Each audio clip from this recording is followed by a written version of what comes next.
자, 오늘은 또 잠언의 말씀을 같이 한번 살펴봅니다. 오늘은 잠언 16장 1절에서 3절입니다. 잠언 16장 1절에서 3절입니다.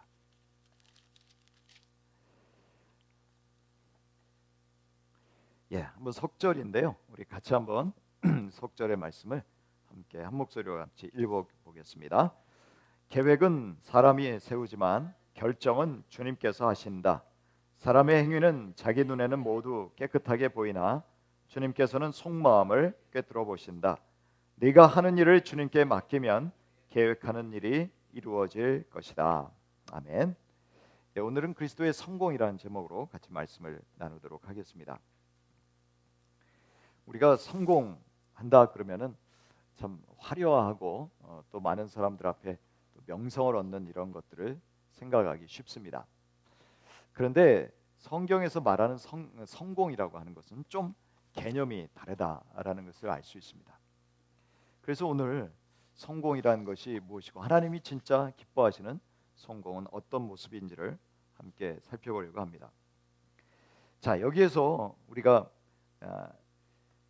너의 행사를 여호와께 맡기라 3절에 보면 그리하면 내 경영하는 것이 이루어지리라. 제가 왜 성공이라는 제목을 붙였냐면요, 우리 NLT 성경도 그렇고 또 현대인의 성경을 보면 이 구절을 그리하면 무엇을 하든지 성공하리라, You will succeed 이런 말로 번역해 놓았습니다. 또 어떤 성경은 establish라는 말로 써놨습니다. 너의 계획하는 것, 너의 경영하는 것이 established 그러니까 단단히 서리라, 또 이런 의미가 있는 것이죠. 그런데 우리가 성공이라고 할 때 우리가 가장 성공했다라는 사람 중에 우리가 잘 아는 사람이 누구냐면 성경에서는 아마 솔로몬이라고 생각합니다. 가장 잘 살았고 또 자기가 하고 싶은 것은 다 하고 살았던 사람. 여러분, 우리가 그런 사람을 보면 야, 그런 사람이야말로 성공했어 라고 생각하지 않습니까? 우리가 가끔 이제 TV 커머셜에 그 광고를 보면 어떤 사람이 등장하냐면은 카드 선전이에요. 크레딧 카드 선전할 때 고급 승용차를 딱 타고 멋진 그 수트를 입고 그리고 딱 내려서 카드를 딱 내는 장면. 세상은 그런 걸 보면서 저게 바로 성공이야라고 우리에게 주입을 합니다. 그러니까 물질도 많이 가지고 있고 또 나름대로 많이 배웠고 또 명성도 있다. 그러면은 그 사람이 진짜 성공한 사람이구나. 학위도 있고 또 얼굴도 잘생기고 그렇다면 뭐 금상첨화겠죠. 아마도 솔로몬이 그런 사람이 아니었을까라는 생각이 듭니다. 당대에 성공한 사람. 그런데 여러분, 이 솔로몬이요, 자기가 성공했다고 좋다고 즐겁다고 말하지 않습니다. 그는 해볼 거 다 해봤어요. 우리 전도서 요즘에 우리가 같이 한 장씩 읽고 묵상하고 있습니다만 전도서 2장에 보니까 안 해본 게 없더라고요.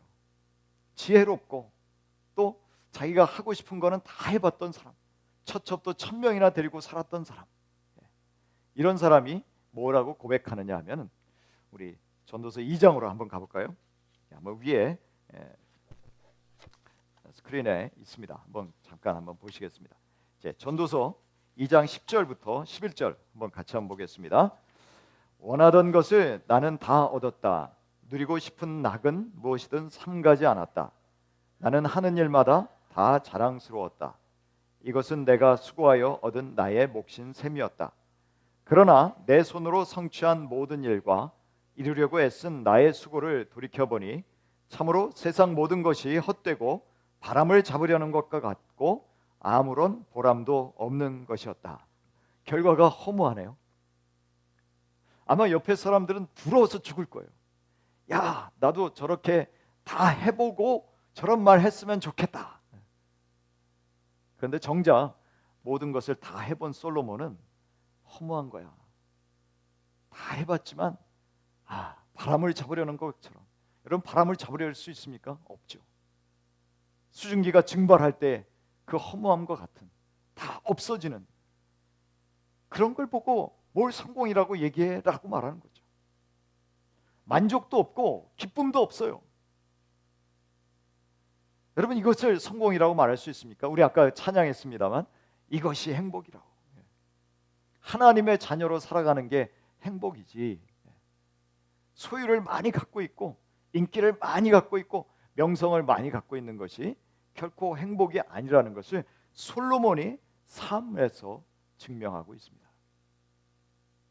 그러면 우리 생각에 그러면 우리는 뭐 그냥 아무것도 시도하지 말고 그냥 나 있는 대로 그냥 살아야 됩니까? 제 마음속에서는 뭔가 하고 싶은 게 꿈틀거려요. 뭔가 좀 저도 야망이 있지 않습니까? 저도 젊은데 피가 끓고 저도 나름대로 비전이 있어요. 그런데 그런 걸 하지 말라는 얘기입니까? 그렇지 않습니다. 우리가 그리스도 안에 있으면 아마 이러한 고백은 안 했을 거예요. 그러나 솔로몬은 그리스도가 없었을 때에 자기 마음대로 제멋대로 살았던 삶의 전형이라고 보시면 됩니다. 그러니까 우리는 그걸 구별할 줄 알아야 되는 거죠. 왜냐하면요, 우리가 예수 그리스도 안에 있으면 우리는 어떤 사람이냐면 하나님이 우리와 함께 하시는 사람입니다. 자, 내가 그리스도와 함께 십자가에 못 박혔나니 그런즉 이제는 누가 사는 거예요? 내가 사는 게 아니고 내 안에 그리스도께서 사는 사람입니다. 나는 이제 내가 아니에요. 내가 살 때 늘 하나님께서 간섭하십니다. 성령님이 내 마음속에 들어오셔서 그건 좀 아닌 것 같다 하면서 태클을 거시기도 해요. 그러나 태클만 거시는 건 아닙니다. 늘 하나님께서 내 마음속에서 격려도 해주세요. 맞아 네가 하는 게 잘하는 거야. 그래서 예수님이 뭐라고 그랬어요? 내가 너희 안에 거하고 내 말이 너희 안에 거하면, 너희가 내 안에 거하고 내 말이 너희 안에 거하면 무엇이든지 원하는 대로 구하라. 그리하면 이루리라. 그 이룬다는 게 뭐예요? 성공한다는 거잖아요. 그런데 그런 이루는 것이 그저 그리스도 밖에서 내 마음대로 살려고 했을 때는 그러한 마음이 들지 않는다는 겁니다. 비록 성취는 했더라도, 남들이 볼 때 성공은 했더라도 그러나 만족과 기쁨이 없는 것이죠. 우리 빌립보서 2장에 보면 그런 말씀이 있습니다. 우리 빌립보서 2장 한번 띄워주시겠어요? 빌립보서 2장의 말씀은 우리 같이 한번 읽어보겠습니다. 하나님은 여러분 안에서 활동하셔서 여러분으로 하여금 하나님을 기쁘게 해드릴 것을 염원하게 하시고 실천하게 하시는 분입니다. 그러니까 하나님은 우리 마음속에 소원을 주신다는 거예요. 그러니까 우리는 이제는 솔로몬의 모습을 봤으니까 이제 우리 그런 거 하지 말고 그냥 절제하면서 금욕주의적으로 살아야 되고 수도원식으로 살아야 되고 그러냐? 아니요, 그렇지 않습니다. 하나님이 여러분의 마음속에 소원을 주시고 마음에 어떤 계획을 주시고 어떤 경영하고자 하는 마음을 주시고 또 나름대로 비전을 주시죠. 그러면 여러분 그것을 하십시오.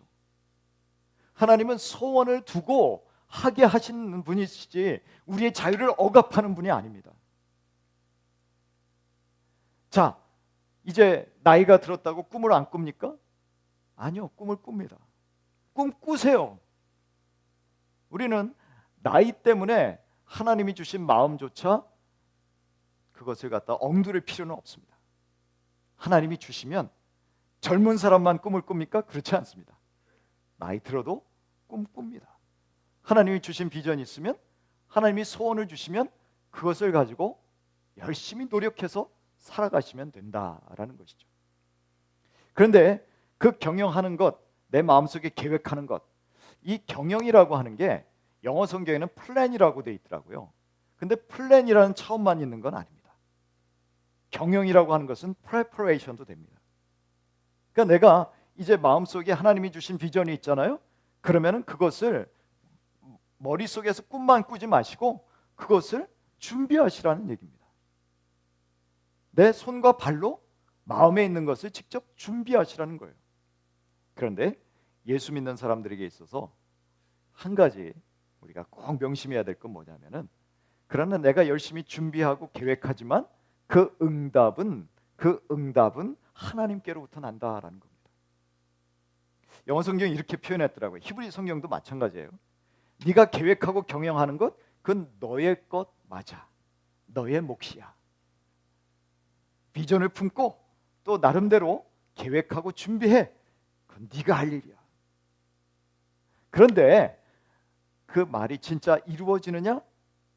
그거는 그 계획이 허락이 떨어지느냐? 그거는 나의 몫이야 라고 말씀하시는 겁니다. 내가 허락해야 되는 거야. 여기에서 절망하시렵니까? 그러면 뭐 하나님이 다 허락해야 되는 건데, 아니요, 적극적인 마음으로 하면 안 되나요? 하나님이 하라고 하지 말라 그러면 안 하면 되는 거지. 그러나 아니, 할 때까지는 해야 될 거 아니에요. 하나님 막으시면 못하는 거겠지만 우리가 그것을 한 걸음 한 걸음 믿음으로 걸어나가는 삶이 되어야 된다. 여러분, 우리가 다윗이라는 사람을 보면 하나님께서 그의 마음속에 소원을 주셨습니다. 다윗은 어떤 마음의 소원을 가졌을까요? 하나님의 성전을 짓고 싶은 소원을 가졌습니다. 옆에서 볼 때 너무 기특하죠. 너무 대단하죠. 왕이 되어서 하나님의 성전을 한번 내가 지어보겠다. 원래 다윗은 예배자 아닙니까? 하나님을 예배하는, 그래서 다윗의 장막에다가 그 언약궤도 갖다 놓고 늘 하나님을 옆에 모시고 살고자 했던 사람이죠. 여러분, 다윗의 소원이 좋은 겁니까? 아니면 별 볼 일 없습니까? 아니면 나쁜 겁니까? 다윗의 소원은 너무너무 좋은 겁니다. 그런데 하나님이 그거를 막으시더라고요. 자, 우리가 같이 한번 찾아볼게요. 어디냐면 역대상 17장입니다. 역대상 17장 앞에 스크린에 있습니다. 역대상 17장 1절에서 먼저 4절까지 한번 같이 읽어보겠습니다. 시작. 다윗은 자기의 왕궁에 살 때에 예언자 나단에게 말하였다. 나는 백향목 왕궁에 살고 있는데 주님의 언약궤는 아직도 휘장 밑에 있습니다. 나단이 다윗에게 말하였다. 하나님께서 하나님 임금님과 함께 계시니 무슨 일이든지 계획신대로 하십시오. 바로 그날 밤에 하나님께서 나단에게 말하였다. 너는 내 종 다윗에게 가서 전하여라. 나 주가 말한다. 내가 살 집을 네가 지어서는 안 된다. 하나님이 다 보고 계시는 겁니다. 여기에 2절에 보면 사람의 행위가 자기 보기에는 모두 깨끗하여. 다윗이 생각할 때도 그렇고 나단이 생각할 때도 그렇고 지금 다윗이 꿈꾸고 있는 것, 그래서 아마도 다윗은요 뭔가 준비하고 있었을 것 같아요. 야, 내가 하나님의 성전을 짓기 위해서 어떻게 해야 되지? 나중에 역대상에 보면은 다윗이 하나님께로부터 설계도까지 받았대요. 성전 설계도까지. 그러니까 다윗의, 물론 이것이 이때인지 그 이후인지 그건 정확하지는 않습니다만 다윗은 항상 하나님의 성전을 짓고자 하는 그런 마음이 있었다는 것이죠. 그리고 다윗도 그렇고 나단도 그렇고 이건 하나님이 100% 하나님 기뻐하시는 거야. 아니, 이런 마음을 왜 하나님이 어떻게 거절하시겠어? 싫어하시겠어? 이런 마음이 있었겠죠. 사람의 행위가 자기 보기에는 모두 깨끗합니다. 다윗뿐만 아니라 우리도 그렇지 않습니까? 우리도 다 계획하고 실행할 때 자기 합리화를 잘 시켜요. 그래서 내가 이 변명이 없는 또 범죄자들은 없더라고요. 다 변명이 있습니다. 자기 합리화를 시킵니다. 또 선한 하나님의 일을 할 때에도 다 자기 합리화를 시킵니다. 근데 중요한 건 뭔지 아십니까? 여호와는 심령을 감찰하신다. 감찰하신다는 의미가 뚫어지게 쳐다보신다 이런 의미가 아니라 여기에서는 어떤 의미가 있냐면 저울로 달아본다는 의미가 있습니다. 저울로 달아보시는 거예요. 야, 네 의도가 진짜 제대로 된 거야? 네 의도가 진짜 맞는 거야? 그게 나를 위해서 하는 일이라고 하는데 그게 진짜 맞는 거야? 저는 다윗의 의도가 나쁘다고 생각하지 않습니다. 성경에도 하나님께서 그 의도가 너 나빠라고 말씀하신 적은 없어요. 그런데 하나님은 그것을 달아보시고 야, 그거 괜찮네. 그럼 괜찮으면 짓게 해주셔야 될 거 아니에요. 하나님이 달아보셨어요. 의도가 괜찮은 걸 아셨어요. 여러분, 이걸 생각하셔야 됩니다. 우리가 계획하는 것이 하나님께서 나쁘게 생각하지 않고 옳은 것일 수 있어도 하나님은 그걸 허락하지 않으실 수 있습니다. 우리는 그걸 자주 착각해요. 하나님 이게 괜찮은 건데, 좋은 건데, 하나님이 기뻐하실 일인데, 그리고 우리 주변에 있는 형제 자매들도 다 좋아해요. 나단 선지자도 좋아해요. 그런데 하나님은 다른 계획이 있을 수 있다는 겁니다. 여러분, 그래서 우리가 기도해야 되는 거예요. 아무리 선한 계획도 하나님, 이게 진짜 내가 돌다리를 두드리겨 보듯이 제가 하나님 앞에 지금 오랫동안 계획하지 않았습니까? 그리고 이 사람 저 사람 찾아보고 정 목사한테도 물어보고 이 목사한테도 물어보고, 그리고 다 주변에 있는 신앙 좋은 분들한테도 물어보고 기도해 주시는 분들한테도 다 컨설팅 받았는데 다 괜찮다고 그래요. 그런데도 하나님이 허락하시지 않을 수 있다는 것이죠. 여러분, 왜 하나님이 허락하지 않으셨는지 이 역대상 17장에는 안 나오는데요, 다른 28장에 가보면 하나님이 허락하지 않으신 이유가 있습니다. 뭔지 아십니까? 다윗이 전쟁터에서 피를 많이 흘렸기 때문에. 그래서 거룩한 하나님의 성전을 짓기에는 다윗이 적합하지 않은 거예요. 그의 의도는, 동기는 너무 선하고 좋지만, 그러나 하나님의 거룩하심의 관점에 봤을 때 피는 생명이지 않습니까? 그런데 그 피, 생명을 많이 죽인 그러한 사람이 하나님의 성전을 짓는 것은 적합하지 않아. 그래서 평화의 솔로몬의 이름이 평화 있지 않습니까? 샬롬, 평화. 그래서 솔로몬이 성전을 지어야 되는 거예요. 나는 적합하지 않아.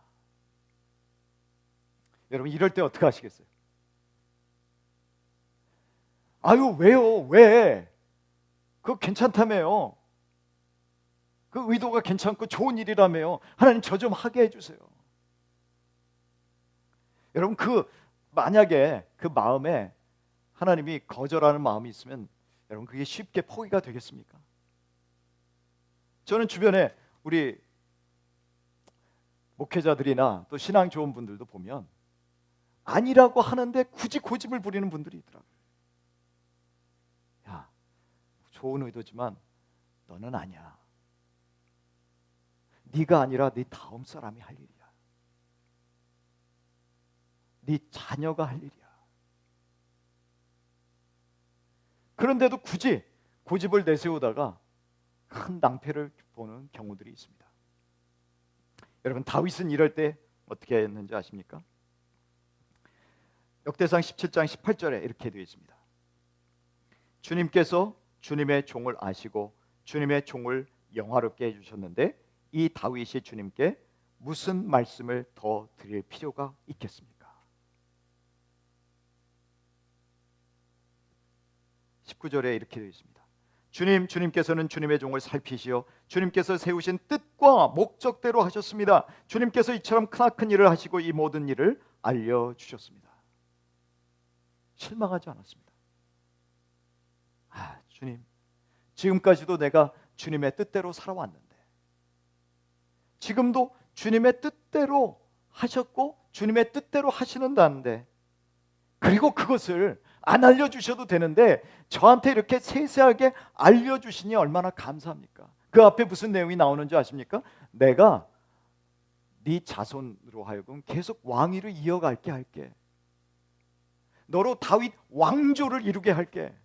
너 앞에 사울 때는 사울 일대에서 그냥 끝나버렸지만 너 다윗 때는 계속해서 네 후손이 왕이 되게 할게 라고 말씀해 주셨단 말이에요. 너가 지금 성전은 못 짓지만 내가 너에게 약속할게. 너의 왕조가 계속 이어질 거야. 영원한 왕조. 그게 누구이십니까? 바로 예수 그리스도죠. 아브라함 때부터 쭉 내려오신 그 예수 그리스도에 대한 계획이 다윗의 후손을 통해서 완성된다라는 거예요. 그래서 다윗이 감사합니다.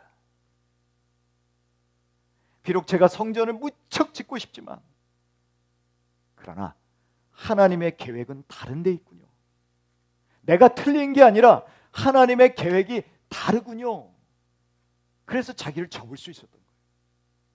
자기의 계획을 접을 수 있었습니다. 저와 여러분도 하나님의 계획이 하나님의 계획이 나의 계획보다 앞서야 된다는 것을 인정하실 수 있게 되기를 바랍니다. 아무리 좋아도 하나님이 하시는, 생각하고 계획하시는 것이 더 좋은 거예요. 제가 아까도 18절에 말씀드렸습니다만 19절에도 주님께서 세우신 뜻과 목적대로 하셨다. 하나님의 뜻이, 하나님의 목적이 이건데 제가 어떻게 감히 여기에 대항하겠습니까? 하나님 목적대로, 하나님의 뜻대로 하십시오 라는 것이죠. 저와 여러분도 하나님께서 이렇게 저울에 달아보시듯이 우리의 동기를 달아볼 때, 야, 좋다, 좋다. 먼저 그렇게 우리의 동기가 하나님께서 보시기에 선한 것이었으면 좋겠습니다. 그런데 만약에 하나님이 보시기에도 좋은 동기이지만 그럼에도 불구하고 하나님의 다른 계획이 있어요. different plan이 있어요. 그러면 또 거기에 순종하실 수 있는 여러분들이 되시기를 바랍니다. 다른 계획이 있을 때 그 순종하는 모습, 그게 하나님이 달아보시는 모습이라고요. 야, 내가 너한테 거절할 때 너는 나한테 어떤 반응을 보이니? 하나님 그 반응을 보시기를 원한다는 것이죠.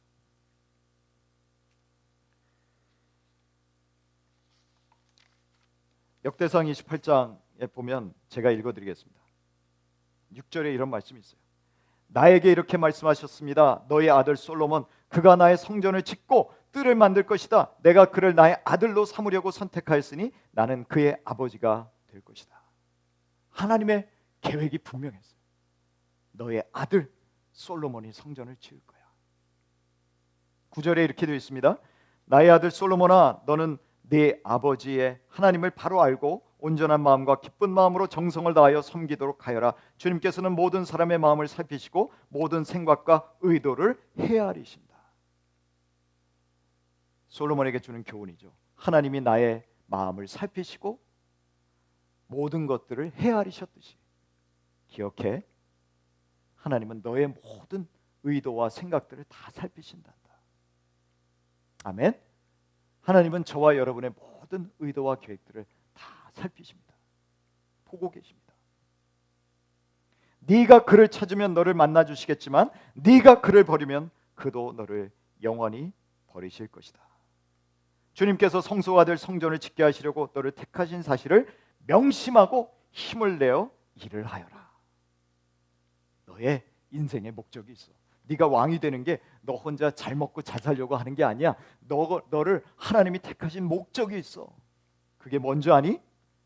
하나님의 성전 짓는 거야. 저와 여러분에게도 하나님의 주신 목적이 있습니다. 이 세상에 보내신 목적이 있습니다. 하나님이 뜻하신 계획이 있습니다. 부디 바라기는 저와 여러분도 이것을 분명히 이 순간에 또 하루하루 살아가면서 발견하고 그 뜻을 이루어 드릴 수 있게 되기를 바랍니다. 하나님은 내가 틀렸기 때문이 아니라 다른 계획을 가지셨기 때문에 이것을 틀으신 것이죠. 아모스 3장 7절에 이런 말씀이 있습니다. 참으로 주 하나님은 당신의 비밀을 그 종 예언자들에게 미리 알리지 않고서는 어떤 일도 하지 않으신다. 하나님은요, 알려주십니다. 여러분 믿으십니까? 별로 확신이 없으세요? 자, 오늘부터 하나님 알려주세요 하고 반드시 기도하시길 바랍니다. 제가 무엇을 해야 될까요? 알려주십시오. 아모스 3장 7절에 분명히 말씀하시잖아요. 참으로 주 하나님은 당신의 비밀을 그 종 예언자들에게 미리 알리지 않고서는 어떤 일도 하지 않으신다. 아니, 그런데 선지자들에게 그렇게 모든 비밀을 다 꼭 하나님만 알고 계신 게 아니라 알려주시고 하시는 하나님이 하나님의 자녀들인 저와 여러분에게 안 알려주시겠습니까? 우리는 하나님의 자녀들이잖아요. 그런데 왜 안 알려주시겠냐? 왜 모릅니까? 내가 알려고 안 하기 때문에. 내가 알려고 기도하지 않으니까. 또 하나는 뭔지 아세요? 끈기가 없어서 그래요. 다른 일들은 끈기 가지고 하면서도 하나님의 뜻을 알려고 하는 데는 별 끈기가 없어. 에이, 하나님 말씀 안 하시나 보다. 아니요, 그렇지 않습니다. 그래서 우리가 여기에서도 하나님 앞에 늘 나아가서 기도하는 모습이 필요하다는 것이죠. 자, 제가 지금까지 말씀드린 거 한번 정리해 보겠습니다. 뭡니까? 하나님의 앞에서 내가 마음속에 소원을 가지고 계획을 해라, 이거죠. 그런데 그 계획을 하고 그 다음에 하나님 앞에서 점검받는 시간이 있어야 된다는 거예요. 이게 진짜 하나님 마음에 맞는 것인지, 하나님이 달아보시는 그 하나님 앞에서 저를 한번 달아보세요, 저를 한번 저울에 달아봐 주세요 라고 하는 그 단계가 있어야 된다는 겁니다. 그리고 세 번째는 뭡니까? 그리고 이제는 그것을 실행하는 단계, 실천하는 단계입니다. 우리 3절 말씀을 같이 한번 읽어볼까요? 시작. 너의 행사를 여호와께 맡기라. 그리하면 네가 경영하는 것이 이루어지리라. 다시 한번 읽어보겠습니다. 너의 행사를 여호와께 맡기라. 그리하면 네가 경영하는 것이 이루어지리라. 제가 좀 달리 읽었습니다. 이번에 저희가 암송할 구절이 바로 이거거든요. 너의 행사를 여호와께 맡기라. 그리하면 네가 경영하는 것이 이루리라. 자, 여러분, 여기서 맡긴다라는 게 무슨 뜻이냐면요, 공을 굴리는 겁니다. 굴리는 거예요. 자, 우리가 흔히 이런 말 하죠. 저는 이제 이런 말이 적합할 것 같은데, 이제는 하나님 공을 주님께 던져 드립니다, 이런 뜻이 아닐까 싶어요. 하나님, 제가 계획 세웠어요. 그리고 하나님이 어떠한 저에게 허락이 떨어졌어요. 아니면 다른 계획이 있다고 말씀해 주셨어요. 그러면 저는 그 일을 하나님께 올려드리며, 그리고 하나님께서 말씀하신 것을 실천하겠습니다, 이거죠. 자, 하나님 앞에 영어로는 커미트예요. 커미트. 그런데 하나님 앞에 내가 헌신한다고 하면서 가만히 있습니까? 아니죠. 가만히 있지 않습니다. 다윗은 어떻게 했습니까? 내가 짓지 않지만 그러나 하나님의 계획은 분명히 이루어지고 솔로몬을 통해서 이루어지기 때문에 어떻게 했습니까?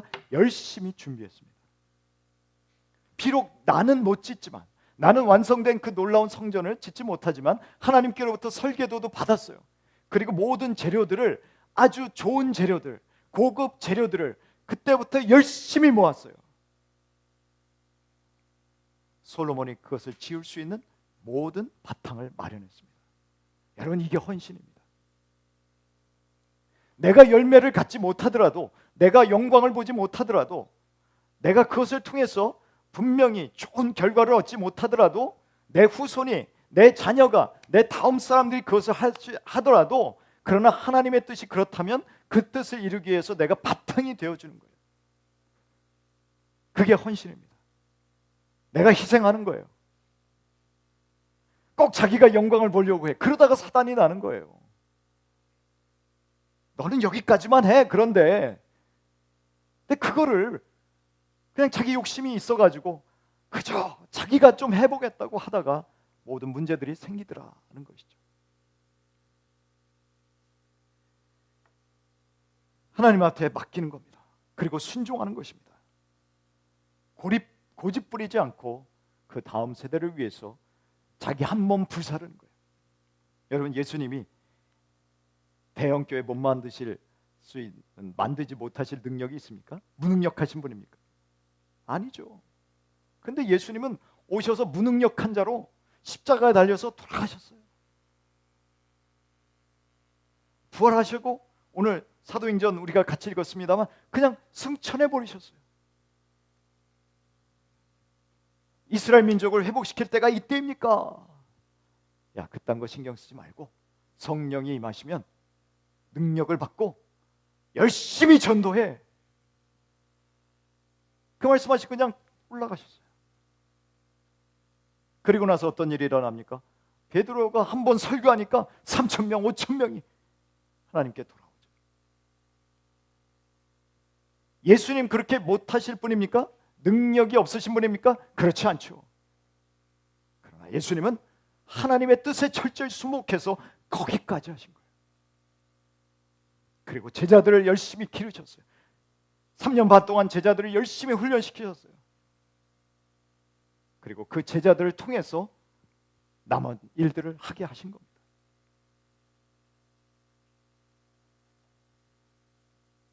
하나님의 일이 이루어졌습니까? 안 이루어졌습니까? 너의 경영하는 것이 이루리라. 이루어졌습니까? 안 이루어졌습니까? 이루어졌죠. 하나님의 뜻을 이루는 것이 성공입니다. 예수님은 성공자입니까? 실패자입니까? 유대인들은 실패자라고 얘기하겠죠.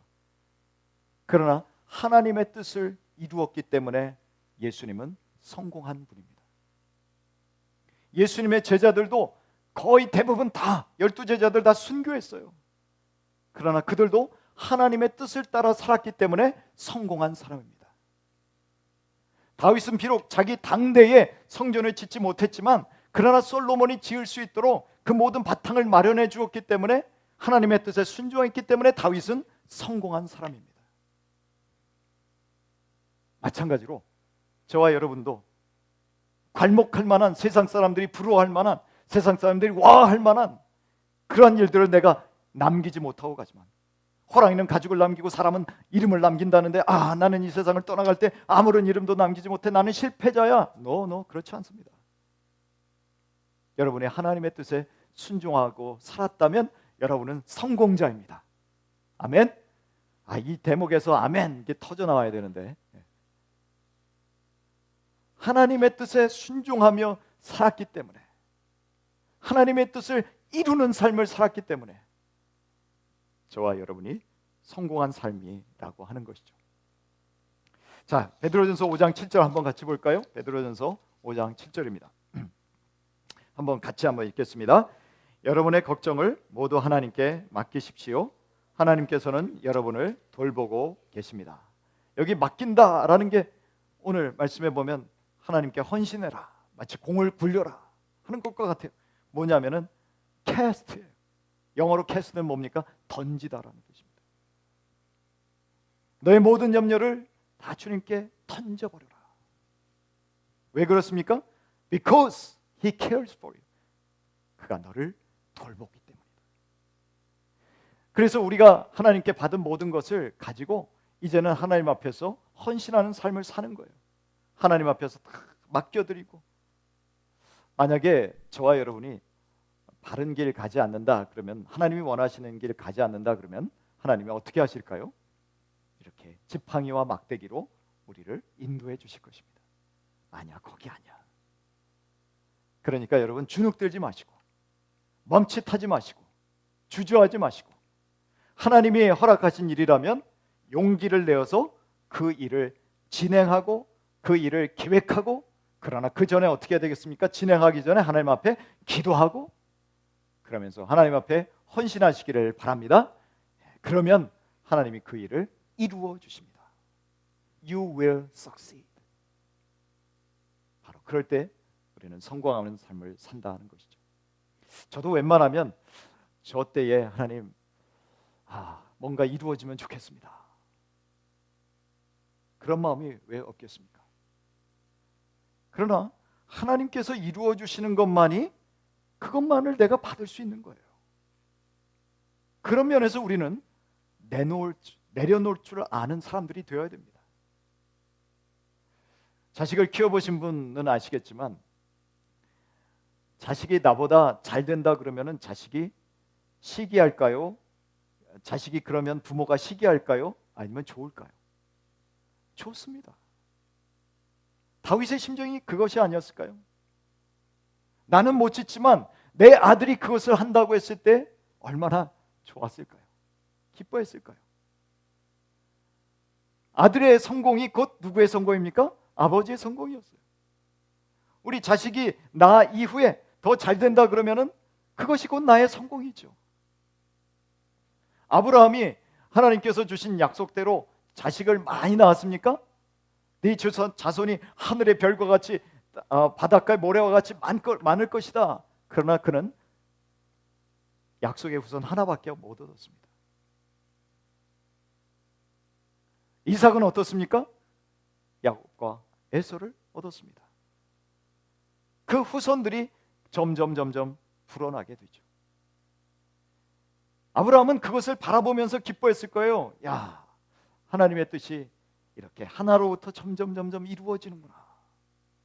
야곱이 12명의 아들들을 낳았을 때 그때까지 아직 살아 있었거든요. 그러니까 이렇게 하나님의 뜻이 이루어지는구나. 내 당대는 이렇게 많은 자식을 못 두었지만 그러나 하나님이 이루어 주시는구나. 아마 뿌듯했을 겁니다.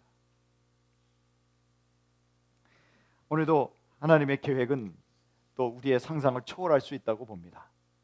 그 하나님의 계획 앞에, 또 하나님께서 인도하심 앞에 순종하며 하나님이 이끄시는 대로 성공하시는 저와 여러분이 되시기를 주님의 이름으로 축복합니다.